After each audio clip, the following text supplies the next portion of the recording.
Casper, mahirap pagka ginawa ko lang ang utos sa akin. Pero ngayon...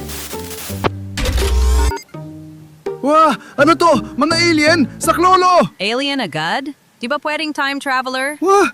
Nagsasalitang pusa! Sa panahon namin, normal na yung nakakapagsalita kami dahil sa tulong ng collar na ito. Oh, ayos yun ha. Ang saya pala sa future, nakakausap ng mga alaga namin. Actually, kaya kami nag-time travel para magbigay ng babala. Kami na ang huling lahi ng aso at pusa. Mag-e-extinct na kami. Ha? Bakit? Nagkaroon ba ng gera? Sinakop tayo ng aliens? Zombie apocalypse?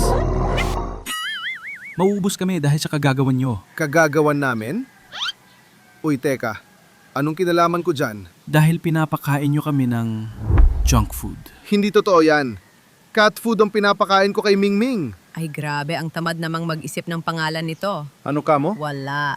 Yan mismong mga pet food na yan ang unti-unting lumalason sa amin. Ha?